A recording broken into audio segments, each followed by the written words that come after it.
Assalamualaikum everyone. Welcome to my channel Education Arena. Hope you all are doing well. Today the topic which I am going to discuss in front of you people is a novel named as Water Cure by Sophie Mackintosh. सबसे पहले SoFi मैकिन्टॉश की biography को discuss कर लेते हैं, ठीक है। इनका फुल नेम है सोफ़ी मैकिन्टॉश। बर्थ की बात करें तो इनकी बर्थ 1988 को वेल्स यूनाइटेड किंगडम में हुई, ठीक है। Nationality British Welsh. ऑक्यूपेशन की बात करें तो ये एक नॉवेलिस्ट और शॉर्ट स्टोरी राइटर हैं। इनके नोटेबल वर्क्स देखें तो उसमें the Water Cure 2018, Blue Ticket 2020, Cursed Bread 2023। Next चलते हैं debut novel the Water Cure 2018 was long listed for the Man Booker Prize, ठीक है। राइटिंग स्टाइल की बात करें लिरिकल, सररियल, फेमिनिस्ट और डिस्टोपियन थीम्स। अगर कॉमन थीम्स की बात करें इनके वर्क्स में gender, power, control, violence, isolation और फीमेल आइडेंटिटी जो है वो मेजर थीम्स हैं। दूसरे इनके जो फेमस वर्क्स हैं उनमें शॉर्ट स्टोरीज जो पब्लिश हुई थी, ठीक है, इन द वाइट रिव्यू, ठीक है, ग्रेंटा एंड द स्टिंगिंग फ्लाई। अगर इनकी करंट रेजिडेंस की बात करें तो वो लंदन यूके में है, ठीक है। नेक्स्ट चलते हैं जो आज का हमारा नॉवल है, ठीक है, द वाटर क्योर। इसकी इन डिटेल समरी की तरफ। इसमें बेसिकली 3 पार्ट्स हैं, ठीक है। फर्स्ट पार्ट जो है वो है फादर, जो सेकंड पार्ट है वो है मेन और थर्ड पार्ट जो है वो है सिस्टर्स, ठीक है। अब इन पार्ट्स के अंदर डिफरेंट चैप्टर्स हैं जिनको हम चैप्टर बाय चैप्टर भी जो है वो उनकी समरी को डिस्कस करेंगे। जो पहला पार्ट है फादर, ठीक है, उसका चैप्टर 1 है द डेथ ऑफ किंग, ठीक है, यानी कि बादशाह की मौत। अब जो स्टोरी है, जो कहानी है, वो अचानक लड़कियों का जो बाप है, ठीक है, बादशाह, उसकी मौत से शुरू होती है। Once we have a father but our father dies without us noticing. एक बार हमारा बाप था लेकिन वो यूं मर गया कि हमें खबर भी ना हुई। इसकी मौत एक दबाव भरी, ठीक है, जो गर्म दोपहर है उसमें खामोशी से वाक़ हुई जब ये बहनें आपसी लड़ाइयों में मसरूफ़ होती हैं। नेक्स्ट क्या है, अब जब वो रात के खाने के लिए जो बादशाह है, उनका बाप है, वो वापस नहीं आता तो माँ घबरा जाती है, ठीक है। वो मेज़ से, टेबल से जो प्लेट्स हैं, ठीक है, उनको उठाकर फेंक देती है और लड़कियों को साथ लेकर वास्ट और एम्प्टी हाउस है, यानी कि जो वसी और खाली महल है, उसके हर कमरे में तलाश करती है, ठीक है। उसमें क्या है, किचन है यानी कि बावर्ची खाना, द बाल रूम यानी कि रक्स का, ठीक है, जो टेरेस है, छत, द पूल तालाब, ठीक है, even the garden and forest, हत्ता के बाग और जंगल भी। आखिरकार इन्हें सिर्फ एक गायब कश्ती मिलती है और बाद में साहिल पर एक खून आलूद जूता बहता हुआ आता है जो कि इसकी मौत का सबूत होता है। अब जो माँ है वो बेहोश होकर गिर जाती है जबकि ग्रेस, लिया और स्काई जो है वो हॉरिजॉन यानी कि उफक की तरफ देखती रहती हैं, ठीक है। जो हवा है वो जहरीले आड़ू की पुख्तगी जैसी थी। The air peach rife with toxicity, ठीक है। अब नेक्स्ट क्या होता है कि अब जो मौत है उसने इनकी दुनिया में एक खला पैदा कर दिया, ठीक है। अब से इनका घर जो पहले ही बहुत ज़्यादा सिविलाइजेशन से कटा हुआ था, एक ऐसा फीमेल स्पेस जो है, ठीक है, वो बन जाता है जहाँ पर जो रिचुअल है, रसूमात है, फियर यानी खौफ है और ओबीडियंस यानी फर्मा बरदारी है, उसका राज होता है।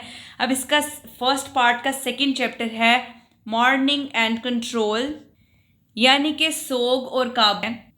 माँ का गम के जवाब में रद्द अमल काबू पाने की कोशिश है। वो लड़कियों को एक हफ्ते तक जो है गनूदगी की हालत में रखती है, ठीक है। इन्हें स्मॉल ब्लू इंसोम्निया टैबलेट्स यानी छोटी नीली बेख्वाबी की गोलियां देकर इनके गम को नींद में दबाने पर मजबूर करती है। अब नेक्स्ट क्या होता है कि जब वो जागती हैं, ठीक है, तो पूरा घर जो है वो नोट्स जो हैं, ठीक है, उनसे ढका हुआ होता है। नो मोर लव, ठीक है, अब मोहब्बत नहीं। अब बाद में जो माँ है वो इस असूल की, इस रूल की जो तशरीह है, ठीक है, उसको बदलती है, इस रूल को री इंटरप्रेट करती है। Love only your sisters and your mother, सिर्फ अपनी बहनों से और अपनी माँ से मोहब्बत करो। अब ख़ानदान की ज़िंदगी पाकीज़गी के गिर घूमती है, ठीक है, जिसमें क्या है, एक्सरसाइजेस हैं, ठीक है, यानी वर्जिशें हैं, साल्ट रिचुअल्स हैं, जो नमक के रसूमात हैं, ठीक है, एंड प्रेयर और दुआएं। इनके जज्बात का इजहार जहरीला समझा जाता है, ऐसा कुछ जो शिफा पाने के काबिल हो। अब क्या है कि strong feelings weaken you, open up your body like a wound, यानी शदीद जज्बात तुम्हें कमज़ोर कर देते हैं, तुम्हारे जिस्म को ज़ख्म की तरह खोल देते हैं। अब नेक्स्ट क्या है, जो माँ है, ठीक है, जो इनकी मदर है, वो इसरार करती है, वो इंसिस्ट करती है कि जो मोहब्बत है, जो दर्द है और खुशी, सबको काबू में रखा जाना चाहिए। अब इस फर्स्ट पार्ट का जो थर्ड चैप्टर है वो है लाइफ अंडर रिचुअल, यानी रसूमात के तहत ज़िंदगी। अब बादशाह के जाने के बाद माँ इसके इलाज जो है वो जारी रखती हैं, ठीक है, जिसमें फ़र्स्ट है द ड्राउनिंग गेम, जो कि है लड़कियों को तकरीबन मौत के करीब पानी में रखा जाता है, ठीक है, जो दोबारा जन्म और फर्मा बरदारी की अलामत है, ठीक है। सेकंड है द फेंटिंग सैक, यानी बेहोशी का थैला, इन्हें भारी कपड़े में सी दिया जाता है ताकि अपने दर्द को पसीने के ज़रिए वो बाहर निकालें। नेक्स्ट क्या है, कोल्ड वाटर थेरेपी, यानी सर्द पानी का इलाज, हाथों और पैरों को जो है वो बर्फ़ के बाल्टों में डाला जाता है ताकि जज्बात निकाले जा सकें। हर रस्म इस बात को मजबूत करती है कि जो जज्बात हैं और मर्द वो ख़तरनाक हैं, ठीक है, वो सीखती हैं कि ख़वातीन के जिस्म कमज़ोर हैं, ठीक है, और जो जहर हैं, ठीक है, उनके लिए हसास हैं और मुस्तकिल सफाई के मोहताज हैं। अब क्या है कि जो पेन है is the purest kind of love, mother says. अब माँ इनकी क्या कहती है कि दर्द जो है वो सबसे खालिस मोहब्बत है।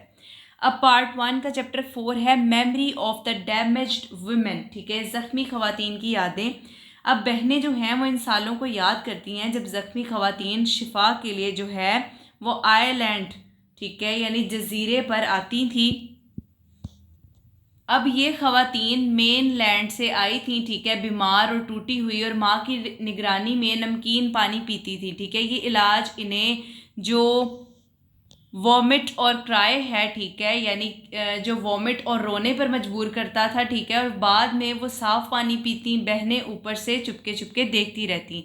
एक बार एक औरत ने फ़रार होने की कोशिश की, ठीक है, वो साहिल की तरफ दौड़ी, कश्ती की तलाश की और रवाना हो गई। A curved line across the base soon out of our sight, ठीक है, यानी कि खलेज में एक हमदार लकीर जो जल्द ही हमारी नज़रों से ओझल हो गई। अब क्या है, ये जो इमेज है, ठीक है, ये मंज़र है, ये फोर शेडो करता है, यानी कि ये मंज़र इनके अलग थलग दुनिया के बिल आखिर टूटने की पेशगोई करता है। अब जो पार्ट 1 है उसका चैप्टर 5 है ग्रेस प्रेगनेंसी, ठीक है। अब जो ग्रेस की बॉडी है, ठीक है, वो पुरअसरार तरीके से मिस्टीरियसली जो है वो स्वेल होने लगती है, ठीक है। इब्तिदा में वो समझती हैं कि वो बीमार है, लेकिन जल्द ही ये वाज़ह हो जाता है दैट शी इज़ प्रेग्नेंट। अब लिया पूछती है कि ये कैसे हुआ। माँ जवाब देती है, Grace asked the sea for one, Grace ने समंदर से एक तलब की थी, ठीक है। अब क्या है कि जो प्रेगनेंसी है उसने बहनों को खौफ और हैरत से भर दिया। ये सबूत के जिस्म जो है काबू को रद्द कर सकता है। अब लिया जो है वो हसद और खौफ में मुब्तला हो जाती है और छोटे ज़ख़म और जो नमकीन पानी के गरारे हैं करके अपने आप को कुफारा देती है। अब इस पार्ट का जो 6 चैप्टर है वो है क्रैक्स इन द सिस्टम, यानी कि जो निज़ाम है उसमें दरारें। अब ग्रेस जो है वो नोटिस करती है कि जजीरा बदल रहा है, ठीक है, पत्तों का भूरा हो जाना, सरहदों पर जंग, कांटेदार तारें जो तकरीबन टूट चुकी हैं, ठीक है। अब कुदरती मनाजर जो है वो जवाल की अक्कासी करते हैं, घर के गिर्द नमक की रुकावटें बिखर जाती हैं, माँ का जो जिस्म है वो कमज़ोर पड़ जाता है, वो जो है शिकफ्स ब्लड, यानी कि वो खून खांकती है, ठीक है। इसके आज़ाद जो हैं, ठीक है, इसके जो लिम्स हैं वो लरसते हैं, वो ट्रैम्बल करते हैं, लेकिन वो इसे मानने से इनकार करती है। अब नेक्स्ट क्या होता है कि जो लिया का गुस्सा है वो बढ़ता जाता है, ठीक है, वो ग्रेस से झगड़ती है और माँ के सूलों पर शक करने लगती है। जब लिया एक जालमाना यानी कि लव थेरेपी, मोहब्बत के इलाज की मुखालफत करती है, माँ इसे मजबूर करती है कि वो चूहे को पानी में डुबोए या मेंढक को ज़िंदा जला दे। अब लिया जो है इस बात को फॉलो, जो माँ है वो बड़ी कोल्डली ये कहती है कि यू पास्ट वेल डन, तुम कामयाब हो गई, शाबाश। अब जो लिया है वो टूट जाती है समझते हुए कि इस बिगड़ती हुई दुनिया में जो ओबीडियंस है वही मोहब्बत के बराबर है। अब नेक्स्ट क्या है, अब नेक्स्ट इसका पार्ट 2 स्टार्ट हो जाता है। पार्ट 2 जो है वो है मैन, ठीक है, और इसमें चैप्टर 7 से स्टार्ट हो रहा है, ठीक है। चैप्टर 7 है द स्टॉर्म, यानी कि तूफ़ान। अब जजीरे पर एक शदीद तूफान आता है, ख़ानदान एक साथ जो है वो बाथरूम में छुपता है। अब माँ की आवाज़ जो है हवा को खामोश कर रही थी, जैसे वो इसे पीछे धकेल सकती हो। जब सुबह होती है, माँ खिड़की के पास खड़ी होकर कहती है, men have come to us, मर्द हमारे पास आ गए हैं। अब नेक्स्ट क्या होता है कि साहिल पर 3 शख्सियात पड़ी हैं, ठीक है, 2 आदमी हैं, 2 मर्द हैं और एक लड़का है। अब इनका आना जो ख़वातीन की अलग थलग ज़िंदगी के सालन को ख़त्म कर देती है और इस फ़र्ज़ी ख़याल को तोड़ देती है कि जो बैरूनी दुनिया है वो नाकाबिले रसाई है। इसका चैप्टर 8 है द अराइवल। अब जो मेन है, मर्द हैं, ठीक है, जेम्स, ये जो नेक्स्ट वर्ड है ये एक वेल्श नेम है, ठीक है, इसको डिफरेंट प्रोनाउंसिएशंस हो सकती हैं। यहाँ पर इसको प्रोनाउंस करेंगे ख्ल्यू, ठीक है।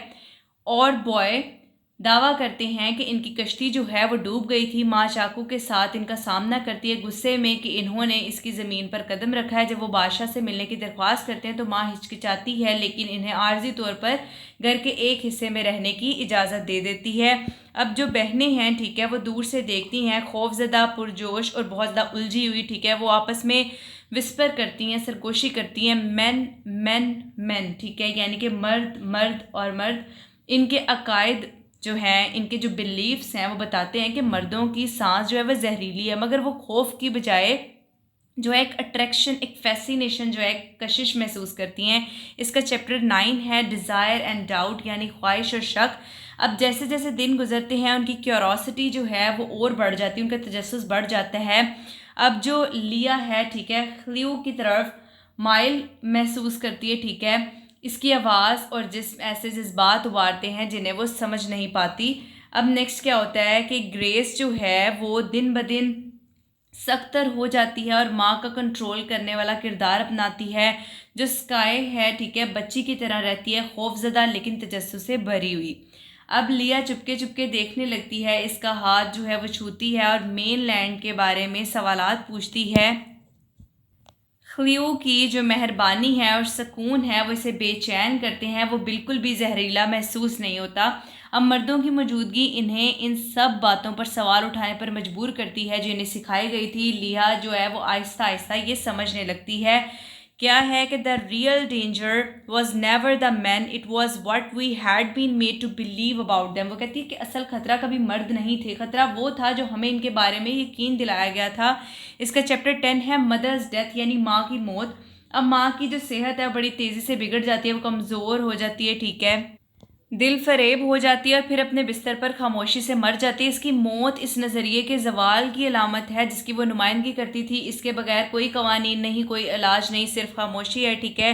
नेक्स्ट क्या होता है कि अब ग्रेस जो है, ठीक है, गम से सख्त होकर जो है वो क़यादत संभालती है, ठीक है, और लिया आज़ाद महसूस करती है लेकिन खौफजदा भी है। घर जो है वो सड़ना शुरू हो जाता है, समंदर साहिल को खा रहा है, बहनें जो है वो बेरहनुमा हैं, ठीक है, अब इलाज की रहनुमाई नहीं है। इसका 11th चैप्टर है ग्रेस स्टिल बर्थ, ठीक है, यानी कि ग्रेस का मुर्दा पैदाशुदा बच्चा।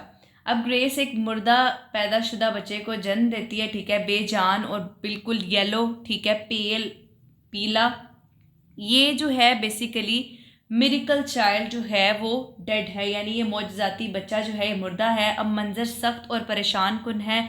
समंदर का तोहफ़ा इस बात का सबूत बन जाता है कि इनकी ज़िंदगी का तरीका तख्लीक को कायम नहीं रख सकता, ठीक है। अब ग्रेस जो है वो कोल्ड, ब्रिटल और अनरिकग्नाइजेबल, यानी कि बहुत ज़्यादा सर्द, ठीक है, ब्रिटल और तकरीबन पहचान से बाहर हो जाती है। लिया की हमदर्दी गुस्से और जुर्म में बदल जाती है। अब इसका 12th चैप्टर है द कोलैप्स, यानी कि जवाल। अब माँ और बच्चे की मौत के बाद बहनें इंस्टेबिलिटी की तरफ जो है वो झुक जाती हैं। ग्रेस घर की सख्त निगरानी करती है, ठीक है। अब लिया सुकून के लिए ख्ल्यू की तरफ जाती है, ठीक है, और दोनों जो है वो इंटीमेट मोमेंट्स जो हैं वो बांटते हैं जो मोहब्बत और बगावत के दरमियान हद को जो है वो ब्लर कर देते हैं, धुंधला कर देते हैं। अब जो स्काई है, ठीक है, इनके दरमियान बहती रहती है, ठीक है, इनके रसूमात को दोबारा कायम करने की कोशिश करती है, पुरानी दुआएं जो हैं वो उनको दोहराती है जो अब कोई मानी नहीं रखती। अब जजीरा जो है वो खुद सड़ने लगता है, नमक की जो परत है वो जम जाती है, पौधे मर जाते हैं और समंदर जो है वो करीब आ जाता है। जो पनाह गाह है सेंचुरी है, अब एक खंडर बन चुकी है। इसका चैप्टर 13 है द मेंस डिपार्चर, मर्दों का रवाना होना। अब मर्द फैसला करते हैं कि वो जजीरे को छोड़ दें, ठीक है, ये समझते हुए कि वहाँ इनके लिए कुछ नहीं है। वो बहनों को मेन लैंड जाने की दावत देते हैं। अब जो ग्रेस है वो इनकार करती है, वो रिफ्यूज़ कर देती है, ठीक है, और वो इस वाहद हकीकत को तर्क नहीं कर सकती जिसे वो जानती है। अब स्काई इसके साथ चिमटी रहती है, गैर यकीनी और खौफजदा। लिया अलग खड़ी होती है, खौफ और ख्वाहिश के दरमियान बिल्कुल वो टॉर्न है। वो समंदर की तरफ देखती है जो इनका शफा देने वाला भी रहा और कैद भी। अब ये जो नावल है इसकी एंडिंग लिया के अंदरूनी गौर व फिक्र पर होती है, ठीक है, इसकी इस रियलाइजेशन पर कि पानी का इलाज कभी इलाज नहीं था बल्कि सिर्फ काबू पाने का एक तरीका था, ठीक है। The real toxins were inside us all along, असल जहर तो हमेशा हमारे अंदर ही मौजूद थे, ठीक है। अब जो एंडिंग है, ठीक है, वो डेलिब्रेटली एम्बिगुअस है, ठीक है। लिया रह सकती है, जा सकती है या डूब सकती है, लेकिन इसका अंदरूनी शऊर जो है, जो नावल है, उसके जज्बाती इख्तिताम को, इसके इमोशनल रेजोल्यूशन की नुमाइंदगी करता है। इसका जो थर्ड पार्ट है वो है सिस्टर्स। ये एपिलॉग लाइक सेक्शन है, ठीक है, यानी कि हवाला जाती इख्तिताम है। ये मुख्तसर आखिरी हिस्सा बहनों की जो नफ्सियाती आखिरी हिस्सा बहनों के नफ्सियाती बाद के असरात जो है उस पर फोकस करता है। वो तन्हा है, खामोशी, समंदर और यादों से जो है वो हर तरफ से घिरी हुई हैं। अब ग्रेस जो है, ठीक है, वो गम से सख्त हो गई है। स्काई नाजुक है। लिया जो हमेशा के लिए बदल चुकी है आखिरकार ये पहचानती है कि पाकीज़गी एक ऐसा अफसाना थी जो खौफ पर मबनी थी, ठीक है। बहनें साहिल के किनारे बैठती हैं और लिया को गम के साथ साथ वजाहत का एहसास भी होता है, ठीक है। She was never our salvation, it was ever the cage we built for ourself, ठीक है। समंदर कभी हमारा निजात धंधा नहीं था, ये सिर्फ वो पिंजरा था जो हमने खुद अपने लिए बनाया था। अब ये जो बुक है इसका इख्तिताम जो है फ़रार पर नहीं, एस्केप पर नहीं, बल्कि अवेयरनेस पर है, शऊर पर है। जो ब्लाइंड ओबीडियंस है, जो अंधी अतात है, ठीक है, उससे खुद फहमी की पहली चिंगारी की तरफ एक तब्दीली, ठीक है, यानी कि shift from blind obedience to first spark of self understanding, यानी कि खुद को समझना। इसके मेजर थीम्स की तरफ चलते हैं। सबसे फर्स्ट है पेट्रियार्कल कंट्रोल, यानी कि मर्दाना control. Patriarchal male dominated structure है। जो नावल है वो जाहिर करता है कि किस तरह जो मर्दाना इख्तियार है हिफाजत के बहाने छुपा हुआ ख़वातीन पर नफ्सियाती और जिस्मानी गलबे का निज़ाम बन जाता है। इसका सेकंड थीम है फीमेल आइसोलेशन, यानी ख़वातीन की तन्हाई। जजीरे पर बहनों की कैद इस बात की अलामत है कि किस तरह खौफ और कंट्रोल ख़वातीन को बहुत जो वास्ट वर्ल्ड है, वसी दुनिया और अपनी ख्वाहिशात से अलग कर देता है। इसका थर्ड थीम है प्योरिटी एंड कंटेमिनेशन, यानी कि पाकीज़गी और आलूदगी। पानी का इलाज, द वाटर क्योर, माशरत के इस जुनून को ज़ाहिर करता है कि ख़वातीन को जज्बाती और जो जिनसी नापाकी है, ठीक है, इससे पाक करना ज़रूरी है, ठीक है। इसका फोर्थ थीम है सिस्टरहुड एंड राइवलरी, ठीक है, यानी बहनचारा और मुकाबला। ग्रेस, लिया और स्काई के दरमियान ताल्लुक जो है यकजहती और दबाव भरे इन्हसार की अक्कासी करता है और ये दिखाता है कि मोहब्बत काबू पाने के किस तरह बिगड़ सकती है। इसका लास्ट थीम है अवेकनिंग एंड रेबिलियन, ठीक है, शाऊर और बगावत। लिया का बढ़ता हुआ शक और ख्वाहिश शाऊर के आगाज़ की अलामत है, क्योंकि वो सीखती है कि आज़ादी जिस्म से नहीं बल्कि जहन से शुरू होती है। तो ये आज का हमारा लेक्चर था। Hope you guys understand my lecture, so please do like, share and subscribe my channel and press the bell icon for the latest updates. इंशाल्लाह in future I will try to make more lectures for you people. Thank you very much.